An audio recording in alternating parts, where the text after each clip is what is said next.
Okay, good afternoon again, everyone. Let's go ahead and get started. Welcome to one of our regularly scheduled webinars based on the Foundation Review. This afternoon, we're going to be hearing from Chris Cardona and Barbara Kibbe around our issue on consulting and philanthropy. So our title for today is Common Cause, Aligning Foundations and Consultants for More Effective Philanthropy. I'd like to thank our co-sponsors for the webinar. You can see all the logos here, the Forum of the Regional Associations, the Council, the Foundation Center, Northern California Grantmakers, as well as our co-author and co-editor, National Network of Consultants to Grantmakers, and our own Learn Philanthropy. You might want to grab a pencil or a piece of paper and jot this down. If you have any technical glitches during the webinar, please contact the ReadyTalk Helpline. You'll see the phone number and email address on your screen, and just keep that handy. We typically don't have any trouble, but just in case. Today's webinar is based on 2 articles that appeared in our consulting issue. Both Sides of the Equation by Barbara Kibbe and Balancing Content and Process Expertise by Chris Cardona. You can download the articles for free from the Foundation Review at the website on the link, or the web link on the slide here. You will be able to actually look at the whole issue. Thanks to the generosity of our authors, this whole issue is open access, so you can read all of the articles at no cost for this issue. I want to do a special shout out to Chris Putnam who will be our moderator for today, and her team as the co-editors of this issue. They're not just sponsoring the webinar, but Chris and her team put in a lot of work helping us select, review articles, and the issue would not be what it is without their help. So I'm Terry Behrens. I'm the director of the Institute for Foundation and Donor Learning here at the Johnson Center, Grand Valley State University. We are the publisher of the Foundation Review, and I am the editor-in-chief. Chris Putnam-Walkerly is the chair of the NNCG Steering Committee and has her own consulting company. And again, you'll be hearing from her momentarily. Today's agenda is welcome and introductions, which we're doing now. I'm going to go over a little housekeeping a little bit of housekeeping in a moment. And then we're going to do a really quick survey to find out who's on the call, and then we'll get into the webinar. So all lines are muted. We're going to have quite a number of people on this. We're going to make sure that we have a quiet line for everyone. We will be using the chat function for questions. So on the lower left-hand corner of your screen, you'll see a place where you can send in questions. We encourage you to do that at any time. We will allow some time after each presentation just for questions of clarification, and then we have plenty of time set aside at the end for discussion. The webinar, as you heard, is being recorded, and all registered attendees will get a link to both the recording and the slides. So now we want to find out a little bit more about who is on the call. So we'd ask you to take a moment and respond to this. Now it says a consulting firm. If you're an individual independent consultant, please go ahead and choose that option. All right.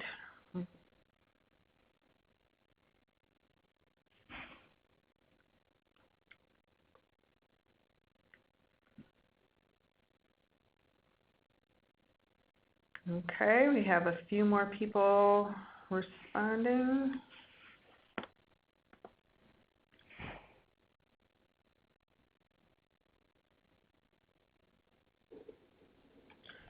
Okay, as you can see, we are very heavily weighted towards consultants on the phone call.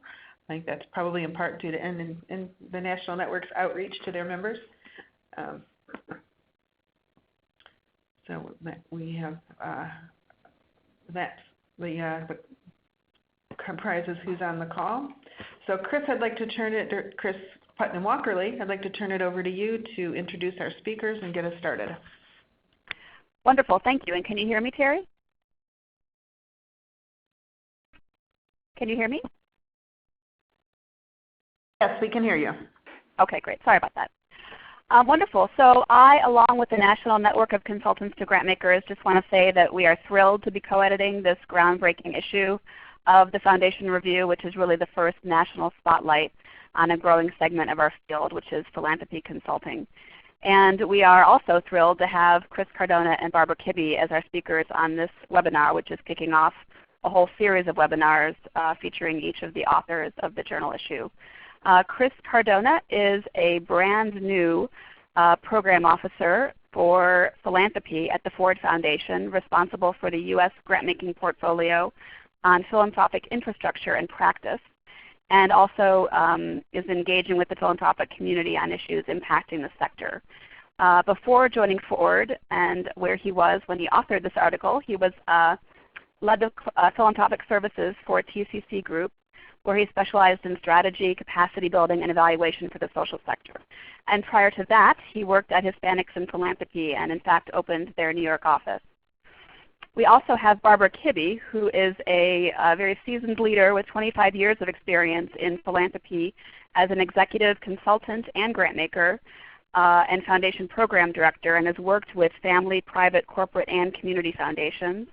She is currently the Director of Organizational Effectiveness at the S.D. Bechtel Jr. Foundation. She also co-authored a book called Succeeding with Consultants and is the founder of Grantmakers for Effective Organizations. So with that, we're going to have Chris give a brief presentation about the highlights of his article, and we'll have an opportunity to pause for some clarifying questions, and then Barbara will share her thoughts based on her article and her years of experience in both sides of the equation. And then we'll open it up for questions they have for each other and questions that you all have for them.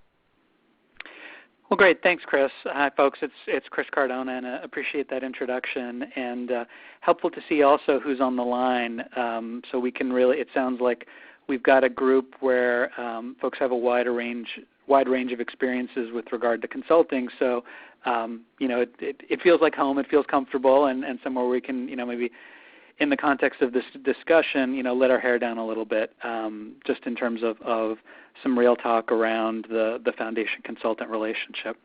And I come to this wearing a couple of different hats. I'm a little bit like some of Barbara's interviewees that she'll tell you about in her section, sort of having played both roles.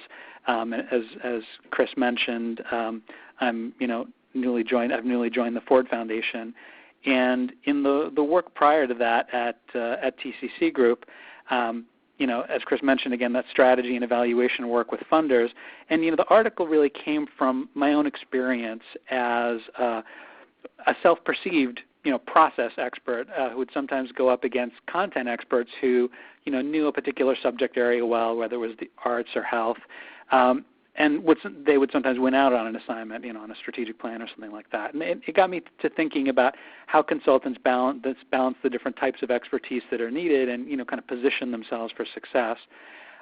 So to investigate that, I reflected on my own practice. I talked with my colleagues at TCC, some of them were on the phone, and interviewed 12 other consultants, some of them were on the phone, ranging from solo practitioners to members of large firms. And I came away with a more nuanced understanding and went beyond a simple dichotomy of process and content expertise, which is what I had come to the article with. So in terms of the problem that my article is working on, let me see if I can, there we go. Basically, foundation consultants, we don't really have a good sense of what kinds of expertise are most relevant for what kinds of projects. One of the other articles in this issue of the Foundation Review really documents the widespread use of consultants. I think the figure they had was something like a third of the foundations that they surveyed were using consultants regularly, and often more than once. And in part, and Barbara will get into this, and we'll look at a lot of different factors why the relationships can get more complicated than they need to be. The one that I focus on in this article is about the types of expertise that they have. And so how I see it is that the opportunity that we have is by being sort of more clear, more open, more communicative about the types of expertise that the consultant and the funder each bring to their assignment, we can increase the quality of consulting and therefore the quality of Foundation's own work. So that's sort of what's at stake in this question. So in the article I talk about 3 different models of consulting expertise. It was really helpful to go to the literature on consulting in the business, largely in the business sector. And there were 3 different models, some of which were frankly cautionary tales in terms of thinking about this work. the expert model, which I think of as sort of a one-way transfer of information or a knowledge transfer model, you have an expert who has knowledge that they impart or transfer to the client, and that assumes a relatively fixed body of expertise. It's out there. You invest the time to get grounded in it, and then you convey that to your clients and hopefully build some of their capacity. And that has its merits, but the one-way piece is not as satisfying as it ultimately could be. So there's another model in the literature that's really a more partner model in which the two parties, the consultant and the client, are co-creating. And I think it's what we all aspire to in our work. But this literature review is helpful in identifying sort of a cautionary tale, because analysts tells us that there's a third model, which you could almost call the huckster model, and in which the consultant's business model requires continually generating new or nominally new frameworks, even if they're old wine in new bottles. But the challenge there, what that perspective tries to bring to light, is the idea that the nature of business knowledge in today's globalized world is inherently uncertain. And what goes on in the expert model is you try to sell a certain kind of a certain brand of certainty, of ability to define your outcomes and go toward them in a relatively known way. So on the one hand, while it's easy to say, oh, we're not hucksters, we model partnership with our grantees, there is something in that huckster model about the cautionary tale around what is the nature of the knowledge that we're generating and providing and sharing in these consulting relationships, and are our approaches predicated on the idea that knowledge is certain, or do we lean into the uncertainty and really focus on co-creation? So that led me to think about expertise not as a dichotomy of content and process, but really in a more of a three-part model. So I ended up looking at process consulting in terms of what a consultant does. So things like facilitation, problem framing and ideation, promoting collaboration, change management, promoting culture shift, and grant-making process here in terms of thinking of outsourced situations where a consultant is helping review proposals. And then a second kind in terms of content, which is really what a foundation does. And that can be what the consultant has to offer there with regard to what the foundation's work is really things like knowledge of the sector, deep knowledge of how philanthropy or the nonprofit sector have been evolving over time, understanding the nuances of how incentives for community foundations versus other kinds of grant-making public charities versus family foundations versus community foundations are different. That's pretty specialized knowledge. That's a form of expertise that, particularly for newer funders, can be really useful. There's perspective from other industries. Folks that I talked to, made the point that all of our clients are consumers. We're all consumers in an economy, and there's a lot to be learned from the way that business and the public sector have done it, and a lot to be learned about how not to do it. There's this idea of what I think of as next door knowledge, which is from adjacent fields. You may be working in, immigrant rights and may not have done work in that particular area, but you've done work on climate change adaptation or LGBTQ rights that have similar dynamics around the need to mobilize intersectional coalitions. And so that next door knowledge is a form of expertise that can be relevant, because sometimes you want a little bit of an outside perspective, but also understanding some of the dynamics that are going on within that particular field. There's knowledge of a place, of a community, a geography, a metro area. There's a macro level perspective, understanding how overall trends in the sector are moving. I think of Lucy Bernholtz and her annual blueprint predictions that operate at this macro perspective. That's a form of expertise that folks have come to value her for. And then finally, there's sort of where I had started, which was subject area knowledge. So what really stood out for me is this idea that content knowledge is so much more than just the arts, or education, or this element of the environment. There are all these other forms of content expertise that are valuable, that are necessary for the work at different points, and that even those of us who think of ourselves as process experts have a lot of content expertise. And then in terms of this third type, really see a hybrid form of expertise where there are some processes that have been developed enough and have their own literature and conferences and community of practice and knowledge, they've become their own form of content. So I think of things like strategic planning and evaluation and capacity building, the ones you see listed there, communications, governance, cultural competency. And what really came across is the idea that you want to be, it's almost a Chinese menu approach, depending on the project you want to be taking from each of these three different columns and seeing how they fit together for the type of project that you're looking at. So before talking a little bit more about that, I did want to do a brief poll with folks. I think I'm going to go, given that it sounded like we were primarily a consultant audience, I'm going to take the liberty of skipping this poll in particular because we had it for both audiences. For foundations, what other types of expertise do you need from consultants? And then, so instead I'll ask for consultants, what other types of expertise do you see foundations needing? So I went through, kind of an inventory of different types of expertise. But as you think about the foundations that you've worked with and the types of expertise that are needed in those types of assignments, are there any other ones that come to mind for you? So I'm going to go ahead and open up that poll, and if folks have any suggestions, we'll give you a minute to go ahead and type those up.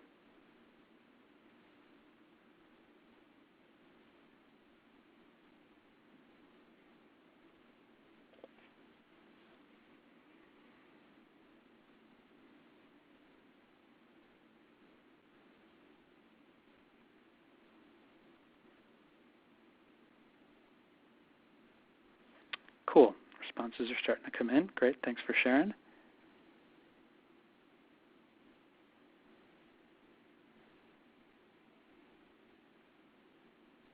Any other types of expertise that folks want to mention? Okay, here's another one that comes in. Okay, good. There might have been a little bit of a tech backlog, or folks were typing and thinking. Consultants are always very thoughtful and want to compose things carefully. Give folks another few seconds here to finish up your thoughts. And great, thanks. Let me skip to the results. So hopefully those should be visible, but if not, folks talked about things like data management, about family foundations often wanting previous expertise, diplomacy and political training. That's certainly the case, especially with family dynamics. And someone mentioned, specific types of hybrid service like network maps. That's certainly a technical skill that you see more of.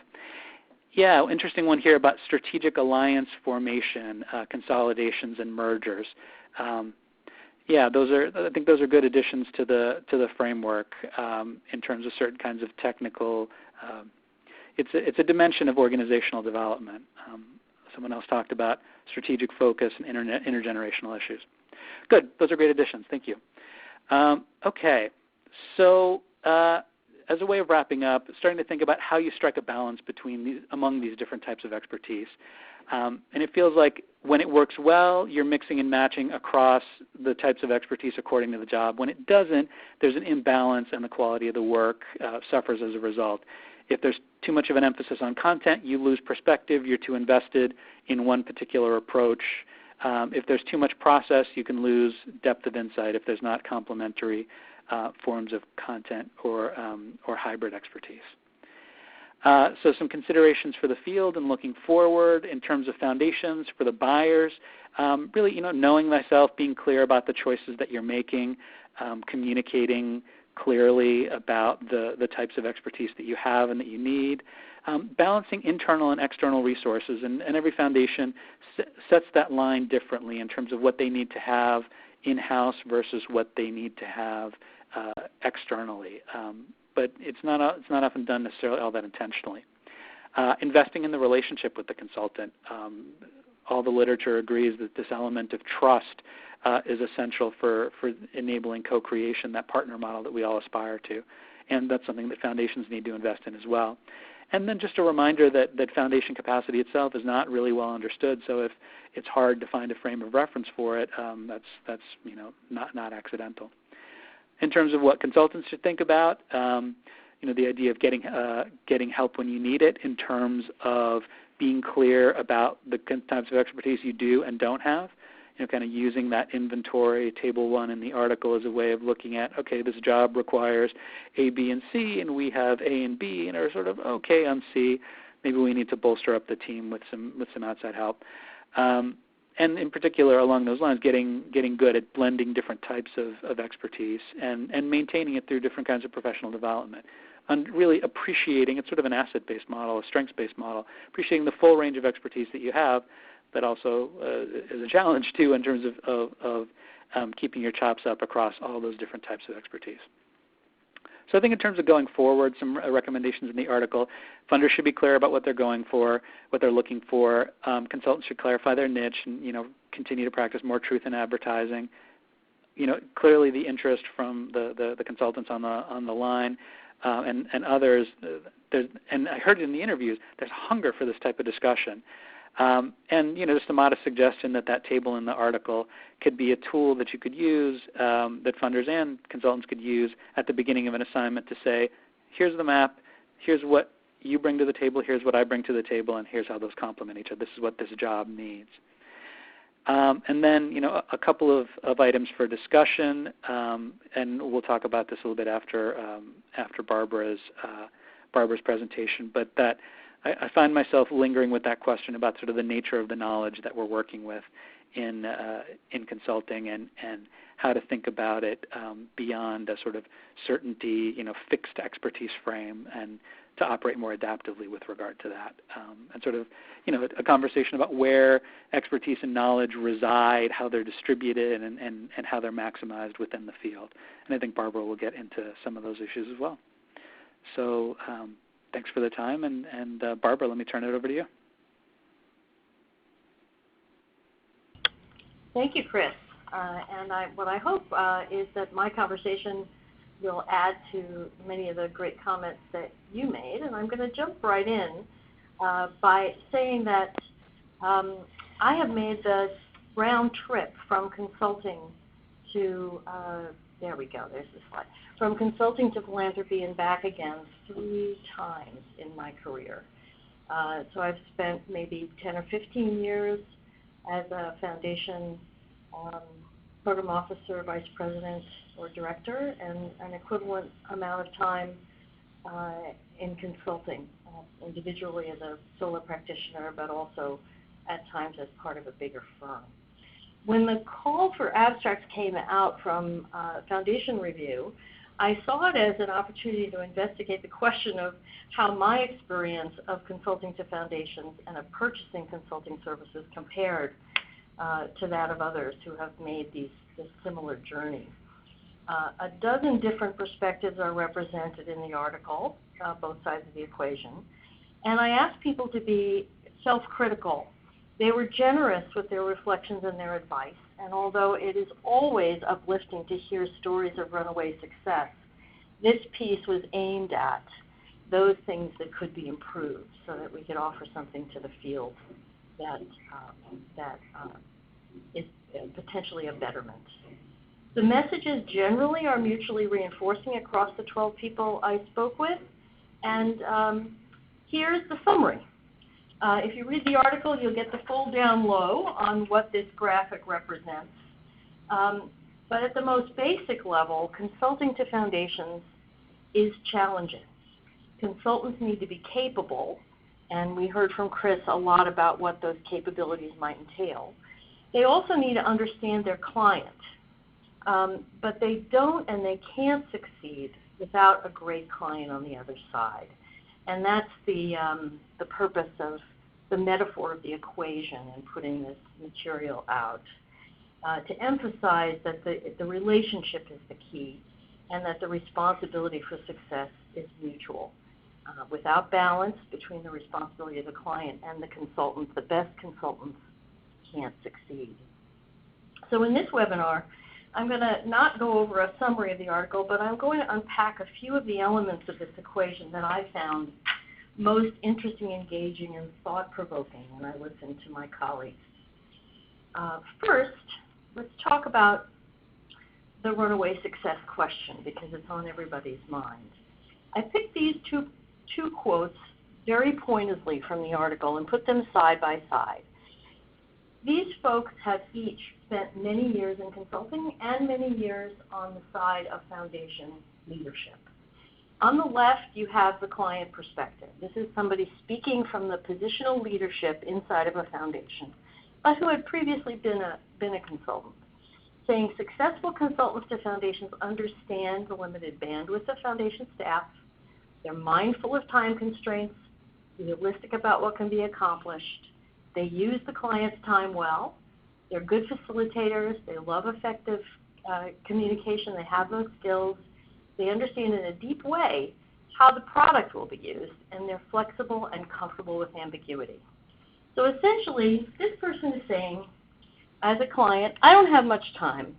Consultants need to read my mind and put up with a lot of changes while we figure out what we really need. On the right side of the slide is the consultant's perspective, different person, basically telling me that a good client is one that's clear about what they really want to get out of a project. They're collaborative, they're open to dialogue about the project goals, scope, and approach. They have the authority to make decisions related to the project, or they know how to get decisions made when they're needed. And communication is timely. The foundations turn things around so that the project can move forward. What this person is essentially saying is that they want their clients to make them and their project their highest priority. They need to figure out what they need before we start consulting so I can manage my time and my consulting team. If you look at these two things side by side, you understand that even with the great empathy of experience on both sides of this equation, you want something that is potentially in conflict from the other party. It's easy to see how things can get off the rails quickly with this kind of a difference in perspective. No wonder it's hard.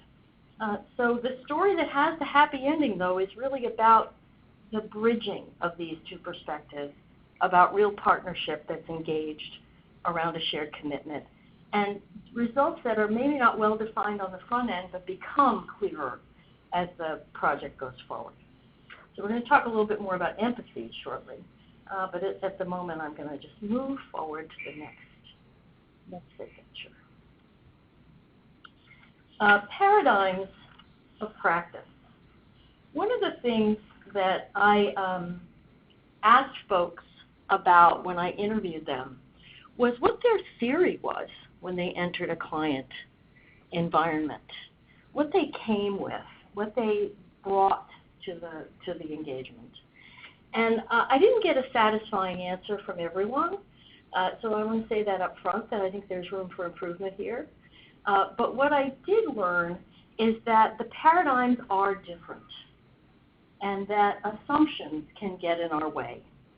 So here, what I have on the left is a foundation leader, formerly a consultant, talking about the learning frame and how they facilitate and make sure everyone contributes. So they're about inclusion, and they're about listening, and they're about helping their client interpret data, not standing in as an expert and delivering a right answer. Another one, currently a consultant but previously a foundation leader, spoke more about his commitment to challenge complacency and unpack and examine assumptions. So these are two fundamentally different paradigms for consultants, and they may have equivalent expertise, but they approach a consulting assignment differently. If someone working with the consultant who's represented on the right-hand side of the screen is looking for facilitation, they may get that, but they may be powerfully uncomfortable with the fact that they're going to have their assumptions challenged. And you need to know that about your consultant before you start the work. And I want to say that we heard from one of the other pieces of research in this that was included in the journal that foundations use same consultants over and over again. And I think here is a little bit of insight into that. Why is that true? Because when they find someone whose consulting paradigm fits what they want, they stick with it. It's too hard to build new relationships, and everyone comes to the party with a certain set of assumptions starting out. So I want to say that here is a little bit of advice I'd like to give the consultants on the call. Begin to think about and articulate your own theory of action. What is it that you bring and how do you bring it? How does it manifest? So that the clients you work with aren't assuming that they're getting a supportive facilitator when they are about to hire someone who's a provocateur. Understand what you bring so that they know how to hire you. Next thing I want to say is something about those old soft skills. Soft skills were talked about by literally everyone I interviewed, and I found that particularly interesting because I thought they would take me into a journey like Chris's group around content and competencies, but they essentially said that the basic competencies are table stakes, and that what we really need are consultants who understand how to make change in a very human and complicated system. So it's not a surprise to me to hear about these soft skills. I was often enough disappointed around these issues when I was consuming a lot of consulting services. But I do think that if you come in as expert alone, you might want to do some of what Chris was talking about and bring onto your team someone who can help you think about how to have traction in the human system. Another piece of the research that revealed to me something that I intuitively knew but had never really articulated, and I think is terribly powerful for both clients and consultants in this equation, is that real need has to be at the bottom and supporting every successful consulting engagement. There are competing priorities in foundations. There are shifting priorities. There's little time. And consultants can spin their wheels and not understand why they're not getting traction with their work if they're working with a foundation that hired them and then became distracted by, or the work they hired them to do became less important.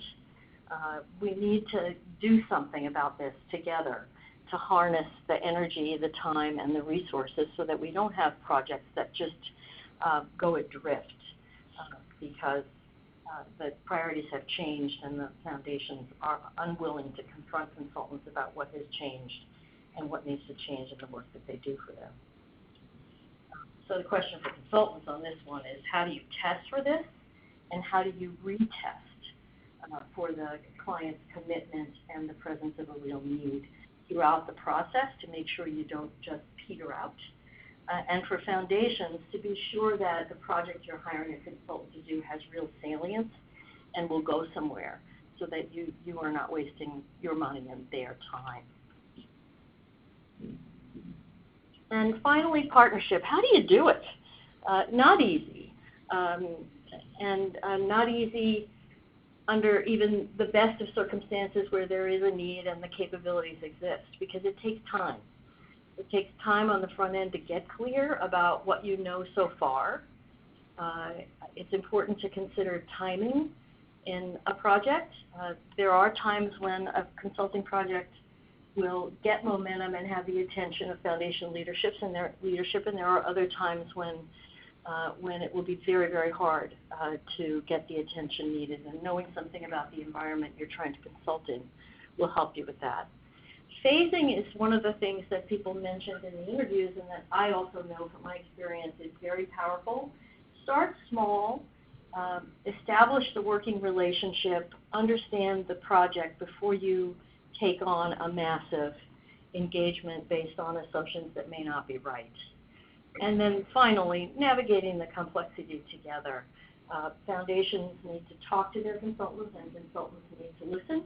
But foundations also need to listen to their consultants about what it's like on their side of this equation and what is and isn't working for the consultants, so that you can navigate the complexity and the change together, rather than each being disappointed, but quietly so and silently so. Another thing I want to point out that you can read more about in the article is this mind the gap. Robert Schaefer wrote a book some years ago called High Impact Consulting, which I found to be one of the most helpful guides in developing my own theory of practice around consulting. And he talks about, very eloquently, about the implementation gap, which he defines as the difference between all the things that a client organization would have to do in order to benefit from a consultant's contribution and what the client organization is in fact capable of doing. I've seen arrangements sitting on both sides of the equation where the gap was too broad and we couldn't cross it, where the expert consultants were offering advice that was very prescriptive or very detailed and didn't fit with the culture of the client. I've seen situations where the client organization had a desire to do something but no authority within the decision-making structure to make it happen, so that the consultant's work fell flat and didn't cause any change to occur. Being aware of this and inquiring about it on the front end, having dialogue about what will implementation look like, what will it take, how has the foundation implemented advice before, who stands in the way, who are the decision makers, who could help us make sure that the work of this project has salience. All of those things can help mitigate and at least help you understand what the implementation gap may be, so you don't necessarily fall headlong into it. Truth-telling is a bit of a sidebar in my article, and I won't spend much time on this, except that people had great advice about how to deliver bad news well. It is a skill, and if it's part of your mission to be a truth teller as a consultant, you need to learn how to frame the advice that you offer in a way that it can be received and it doesn't just promote resistance and wind up with a report on a shelf. And then finally, one word, and I know we'll get into this more in the discussion section, a word about the consulting business model.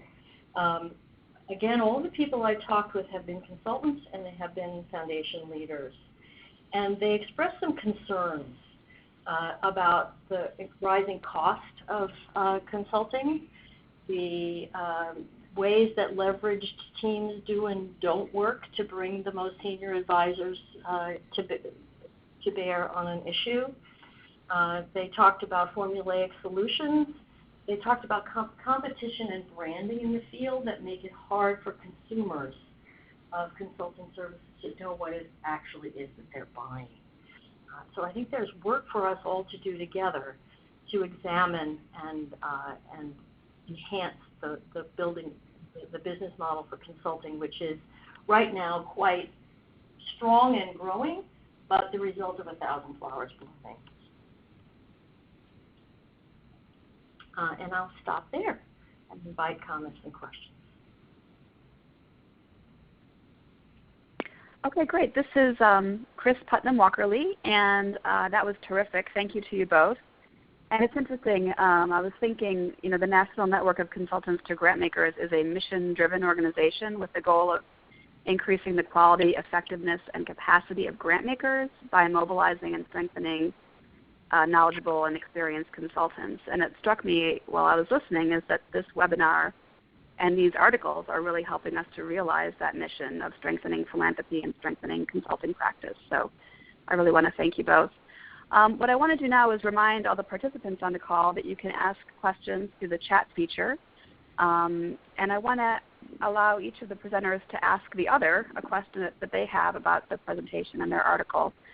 So Chris Cardona, could you begin and ask any question you might have of Barbara? Yeah, thanks. And Barbara, I really appreciate the chance to be paired with you on this because I think our perspectives are really complementary, and I think there are a few issues that are, well, several that really are worth getting into. I guess the one I would highlight is the piece you alluded to toward the end around the consulting business model. And you know, someone who's just made that switch from consultant to grant maker, like your subjects, I agree that's a conversation that's worthwhile.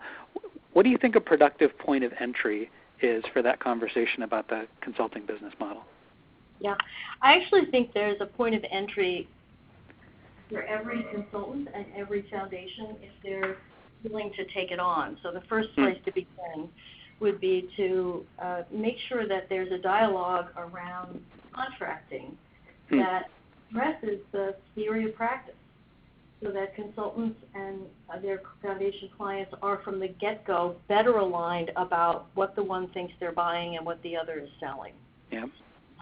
Beyond that, in terms of the ecosystem, this is a good start. I think more dialogues like this that put a name on some of these issues and encourage people to grapple with it will help. And I'd love to see NNCG call on the leaders in philanthropy infrastructure, the Grant Makers for Effective Organizations, Center for Effective Philanthropy, and other regional associations to host dialogues like this where consultants and clients can get together to talk about how they would address some of these issues.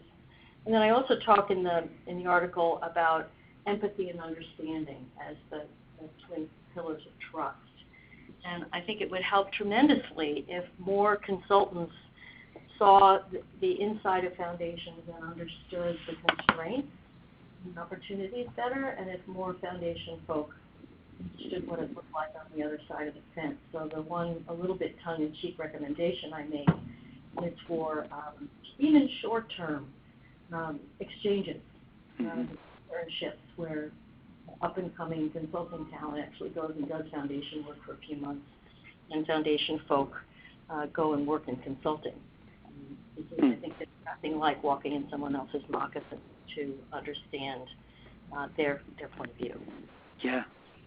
No, I mean, and that resonates a lot with me, and in particular, in my role at Ford, a lot of it is about expanding the philanthropic resources that are directed towards social justice. So I'm on the foundation side, but a lot of the core issues and competencies are going to be the same in terms of building collaboration and promoting coalitions and cooperation among different types of funders.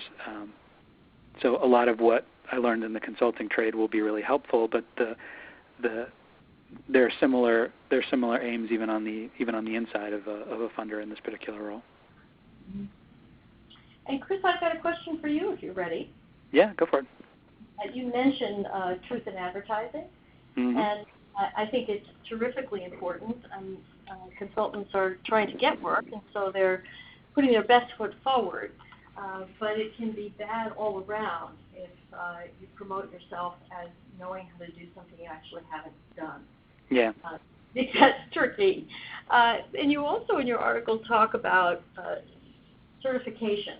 And it's a controversial issue in a field like this that has grown up organically. We have just as many consultants who come out of social sciences as we do business background or engineering. There is no path to learning how to do this. Yeah. So if we pursued something like standards or certification, who would certify whom, and how would they do it?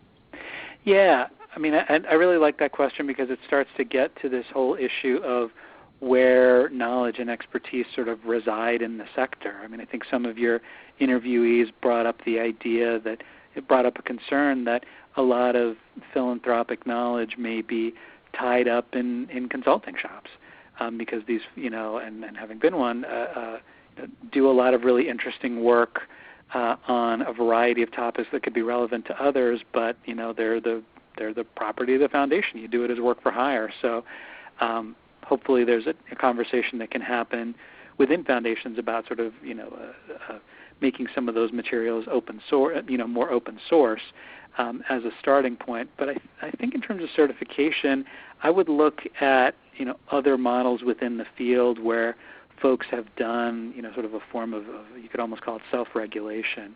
And I'm thinking specifically of the national standards for community foundations that the Council of Foundations helped develop. I would be interested, for me, a point of entry on the certification conversation would be to look at what was learned from that process and others like it about what it is like to articulate standards in a field that's wildly diverse. There are lots of different kinds of community foundations in very different kinds of circumstances. Some have been around for 100 years, and others have been around, in the past decade, and a lot of them have been created recently. So somehow they managed to negotiate that wide variety of circumstances and come up with a set of standards that not only have been adopted, but you see a lot of, especially newer and smaller community foundations, sort of proudly advertising that they do meet the national standards, and when it happens, advertising in their newsletter and whatnot. I think there's stuff to be learned there about has that made a difference for them? Has that helped them with their donors? Has that helped them with their fundraising? Has it helped them organize their work a little better to align with those standards? So for me, that would be a point of entry, and certainly I think an NCG would be a natural partner on that, and in fact, to a certain degree, they already play that role in the sense that the membership directory that they have to be listed in that, it's a pretty rigorous vetting. You have to, I believe, for each if it's multiple people within a firm, each one of them needs to have 5 references that folks from NCG can check. So there is a form of vetting that already happens in the form of that directory, and so it would be building on that base and looking at other certification processes within the field and related fields to figure out how to involve the right set of people and address the wide variety of circumstances that you rightly point out. Thank you. This is Chris Putnam Walkerly again, and both of those were fascinating questions and ideas that I think are fantastic to explore further. We do have a couple questions from participants, and I also want to encourage everybody else on the call to write in your questions that you have. The first one is for Barbara. Barbara, you referenced possible roles of consultants as being either supportive facilitator or provocateur, and the participant wants to know if you view them as mutually exclusive and if consultants really need to choose between the two of them. Yeah, consultants and foundations don't have to choose between the two of them, and an individual that's really skilled can embody both. The point I was trying to make is that there is real benefit to having an explicit conversation on the front end about how the consultant will show up. And there are times when a foundation simply wants someone to facilitate a conversation, to design it and to set a meeting, to facilitate the meeting, and bring the voices in the room forward. And then there are other times when a consultant very much wants to have their assumptions checked. I think it's about knowing what you're signing on to do, and having clear expectations on both sides about the role the consultant would play. Because I can imagine someone hiring a provocateur and intending that they would have someone that would really challenge them, and it turns out that they were simply a facilitator, then you get real satisfied. Or that the consultant assumes that all they want is facilitation and they want a question asker and a provocateur. So I think it's about an explicit conversation on the front end, and then making sure that whatever you agree to do, you know how to do it. Yep. Mm-hmm. Great, thank you. We do have another question, which is that sometimes a foundation embarks upon a large, multifaceted consulting project, and the consultant proposal presents a team that they assembled expressly for the project. Mm-hmm. This can be helpful, particularly when it's a national consulting firm that engages a local team of people who know the community. But unfortunately, sometimes we discover that the team members were not accustomed to working together and are not efficient in working together and sharing the workload or clear about their respective roles. So to either of you, how could this type of situation be avoided? This is Chris. I can jump in on that, and having been involved in that kind of an arrangement. And I think there are two levels to it. One is, both Barbara and I were alluding to the idea within one, firm or group. Let's say you might want to bring someone on for a particular assignment that's, within your own shop, like a subcontractor. And that's one type of situation, but I think what the question is about is when you have multiple different firms or consultants who haven't necessarily worked together. And I think you need to look, it's sort of straightforward, but you need to look for evidence that, put it this way, that's a distinctive competency. That could almost be added to the list of expertise sort of under the, a better title than cat herding, but part of it is having seen it done well and not well, that is a distinctive competency around being able to assemble and manage teams of folks with very distinctive types of expertise and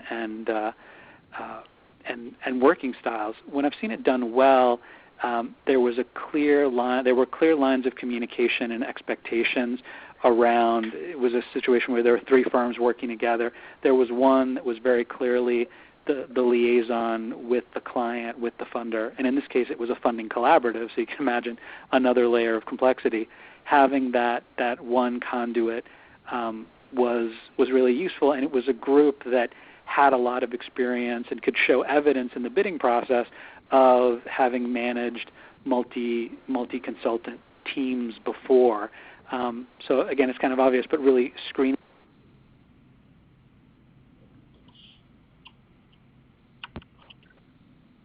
Oh, Chris? Chris, I think we lost you. Well, I'm going to pick up where Chris left off until he's back. Thank you. Because I think this is hard. Let me just say again, this is hard. And I've been in the situation where a client said to me, I want you to do this, but I want you to partner with so-and-so, another consulting firm, because they have this other thing that we wish you had. And it's hard.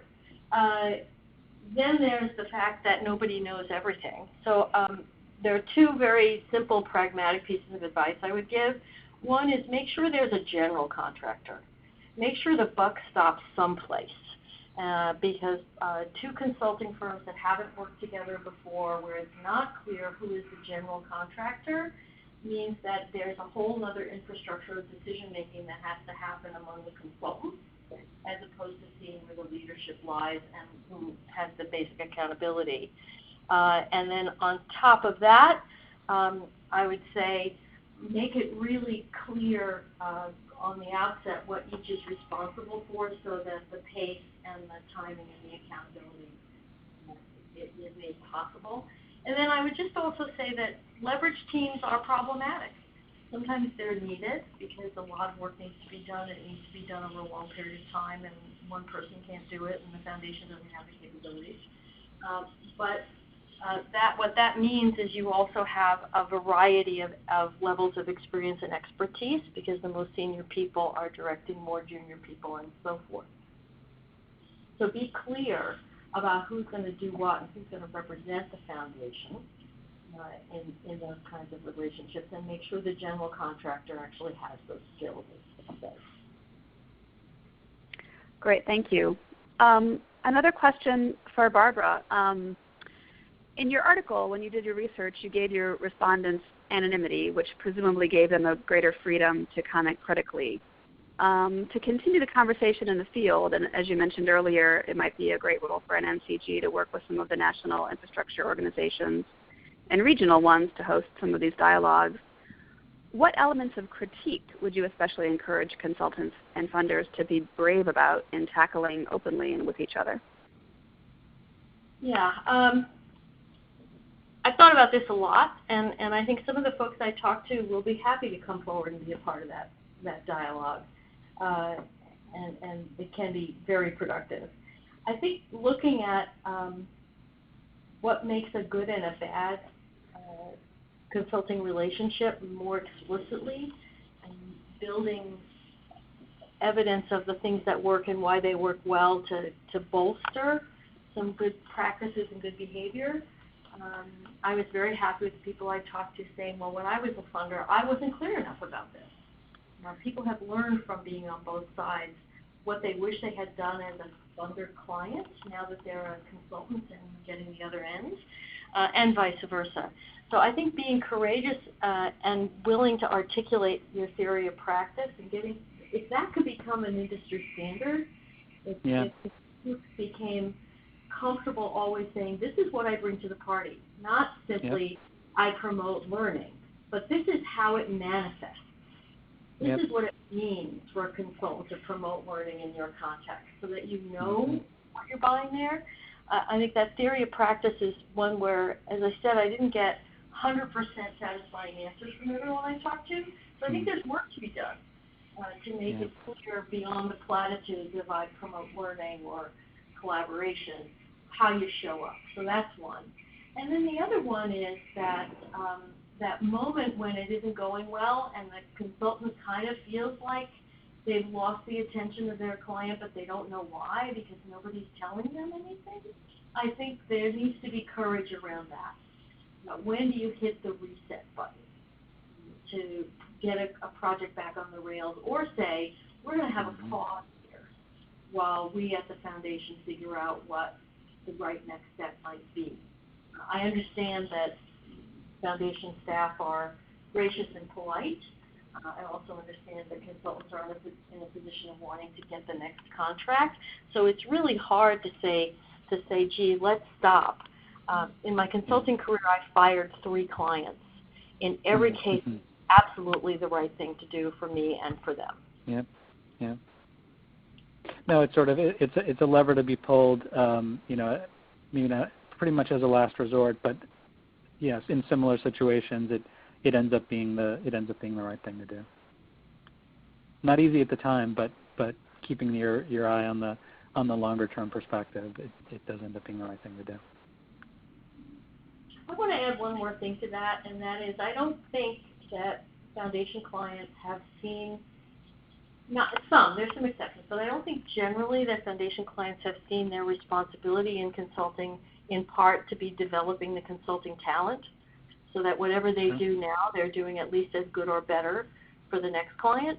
And I think you can do that. Foundations can be helping develop the consulting talent that we all rely on so that they get stronger. And that also requires some truth-telling feedback. I'd love to see another industry standard be a regular debrief after consulting assignments with clients and consultants, basically doing something like an after-action review. Well, what did we intend going in? What actually happened? Why was it different? What did we learn? What would we do differently next time? I think it can be done in a way that's supportive and about the learning, but I think both sides, you wind up with better clients and better consultants. Yeah, and I think that's a good way to build the field because you have a lot of the more foundation staff who are good at that, a lot of those folks, when they leave foundations, end up hanging a shingle out and becoming consultants themselves. So the more that they learn how to work better while they're in foundations, the better they'll be as consultants if they choose that path when they get out. Well, with that, I would like to draw this webinar to a close. Thank you both so much for this exceptional presentation. I really want to thank you all. And I also want to point everyone's attention to the slide on the screen, which is the remainder of the webinar series, with the next one being on June 24th, which will highlight, among other things, the first national study that the Foundation Center did on the extent to which foundations are using consultants and for what purposes and things like that. So these are all available for you to sign up for on the nncg.org website. And with that, I will pass this back over to Terry Behrens to close us out. Okay, thank you very much. Thank you to all our participants and to our presenters, and to you, Chris, for moderating today's discussion. Just want to highlight that in addition to the wonderful series of webinars that we'll be doing based on this issue of the Foundation Review, the Johnson Center has some other educational opportunities for grant makers coming up, as you can see here, and you can find those at the johnsonCenter.org to sign up for those. Anyone who was not a subscriber to the journal can apply today's registration fee to a subscription and by emailing info@foundationreview.org. And we appreciate everybody supporting the journal by subscribing. So again, thanks to everyone, and you will in the next week or so get a copy of the slides and a link to the recording. Thank you and goodbye.